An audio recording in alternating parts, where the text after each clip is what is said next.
Yeah, welcome back, everyone.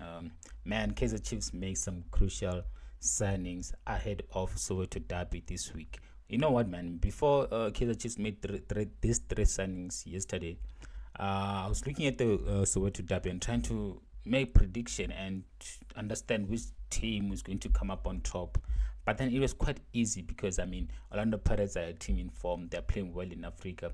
They're fighting for the league, finding themselves in second position, and they won MTN 8, and it was an easy prediction. It was an easy prediction, and I looked at that game and was like, you know what, man, I think Paris is going to demolish Kaizer Chiefs. I think it's gonna be a landslide. Like, it was a foregone conclusion that Orlando Pirates will just like beat Kaizer Chiefs and get those 3 points and try to close that gap to Mamelodi Sundowns. But then after those three signings that Kaizer Chiefs made yesterday, Lilepo, Tabocele, and Patrick Matthews, I think that kind of tips the scale a bit into Kaizer Chiefs' favor. I think it makes that fixture even more difficult now. It makes that fixture more unpredictable now, and I think kudos to Kaizer Chiefs for being so smart and making those signings ahead of Soweto Derby, because what that does to the supporters, what does that to the morale of the team, what I believe the synergy around the team, and also the coach now understand that like the team is backing him, and like now he has all the tools that he needs in order to be successful. And like now there's also a competition. What does this say? What does this mean to a player like Rangashibaviro? For me, Kaizer Chiefs roping in Lilepo and Ensol as Patrick Matthews, I think that does just put Rangashibaviro in a very, very difficult position. Now, yes, I know he scored in the last game, but then like now, if he gets that opportunity to play again, because right now you have Patrick Matthews, you have Dupreez, you have Lilepo, and then you have Rangashibaviro trying to win that number 9 spot at Kaizer Chiefs. So like now there's gonna be so much competition at Kaizer Chiefs, and I think it's just gonna be great for Kaizer Chiefs fans, great for Coach Nabi, because like now you're gonna have strikers that are hungry to score goals. You're going to have strikers that will be competing against each other to have that number 9 shirt at Kaizer Chiefs, and it's going to be interesting. I think you're gonna see a different Kaizer Chiefs this year. You're going to see Chiefs that is more competitive, a Chiefs that like win more games, a Chiefs that like tries to finish in the third position, because with those strikers, if they hit the ground running, I think Kaizer Chiefs can comfortably finish in third position. They can't finish in the second position this season. Yes, they can fight for that net bank. Like I said, if those players they hit the ground running and they gel in the team, they can actually go on and maybe reach the semi-finals or even the final. Because imagine if actually Kaizer Chiefs can win the final with the pedigree that they have of playing finals, of winning finals. Also with the fans, the fans of Kaizer Chiefs are hungry for success. Imagine what that will do for a team like Kaizer Chiefs. Kaizer Chiefs being in the final. They have not been in the final in a very long time. I think the last time they reached the finals, they lost to, was it that time they lost to Free State? I can't remember, but then it's been that long. Oh, they reached the final of CAF Champions League.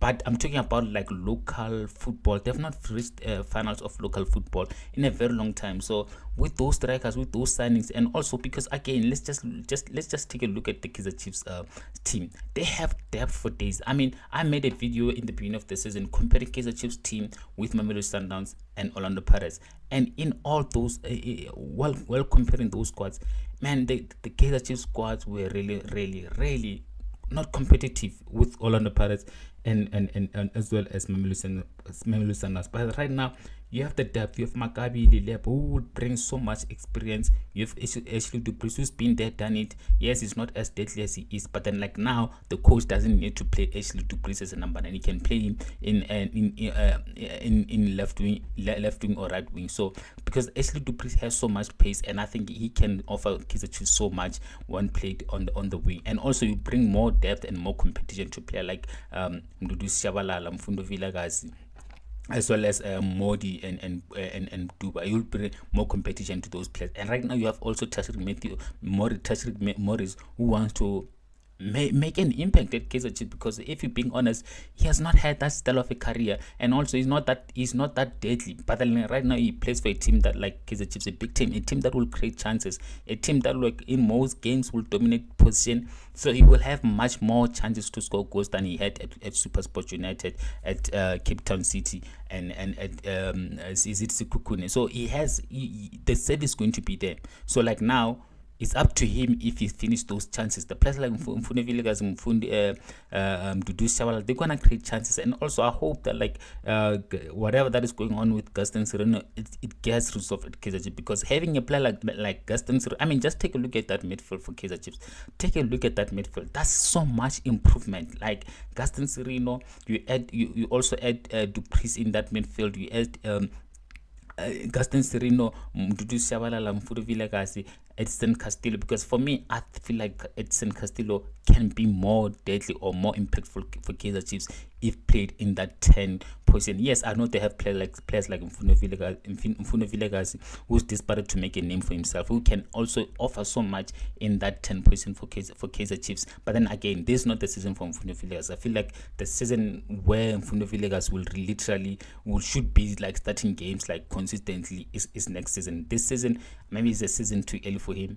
You need to start more games like next season. This season he can make those cameos, come in as a substitute, start in a cup game or out game here and there. But then Edson Castillo, when he gets fit, I think he needs to be in that team and play as a number 10 for Kaizer Chiefs. And again, you have Wandile Duba, Pule Modi. I'm talking about like attacking midfielders here. Gaston Sireno, Dudu Shabalala, Villagasi, Edson Castillo, Wandile Duba, and Modi. That's so much depth. That's a serious depth, like, for Kaizer Chiefs. And I think like now, Coach Nabi has all the players. He has all the tools that he needs in order to make this Kaizer Chiefs team a successful team. And again, in midfield, you have Thabo Cele, just been signed from Russia. I think he has a point to prove. I mean, he's been linked with Kaizer Chiefs for so many seasons, for such a long time right now. So right now, he gets that move that, like, he's been wanting also. And again, he gets to play in South Africa for the first time. He has a point to prove. And Kaizer Chiefs fans, I'm sure they will be looking. And also, he's so much experience, 28 years of age. He's not a young player anymore. He's an experienced player. And I think he will be wanting to be playing an integral role in that Kaizer Chiefs midfield. And like now, you look at that Kaizer Chiefs midfield, you have Thabo Cele, so much experience, played overseas, has seen it and done it. You have Njabule Blom. Hopefully Kaizer Chiefs will retain him next season. Experience. You have Samkelo Zwane, point to prove. He's still a young player wanting to make that number 6 position his position at Kaizer Chiefs. Yes, Yusuf Mat, the captain. I've been impressed with Yusuf Mat of late. I need to be honest. Like, I'm one person that didn't really rate Yusuf Mat that much, but then of recent he's been impressive for me. And again, Swungisen Mutetwa. I mean, like, Kaizer Chiefs midfield can actually compete.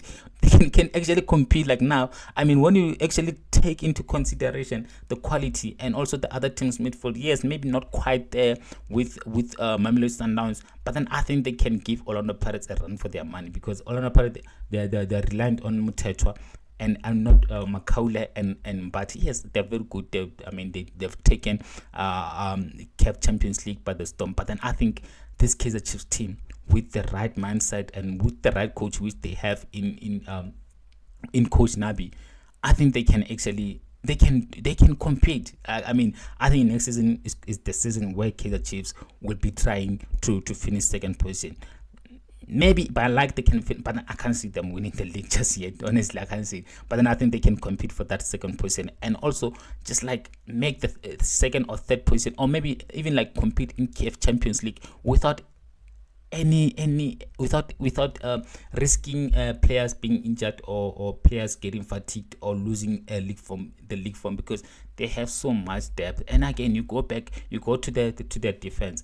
Miguel Dudley, Bafana International, Miguel Angola International, Edson Gabriel Dove, Mozambique Internationals, Pio Simango, Frost. They have Bradley Cross, for me, one of the best signings for Kaizer Chiefs this season. So you can see that, like, actually, man, the only thing that I think Kaizer Chiefs still need right now, I think they just need a right back. I think another right back. I think yeah, they don't need much, man. I feel like this team is set, and also just having like a number one goalkeeper. I don't know if it's going to be Bruce Vuma or Fakri Mtwari, but then you look at this Kaizer Chiefs team, and you look at Coach Nabi, and you can see that like they're actually heading in the right direction. They just need to finish those chances that like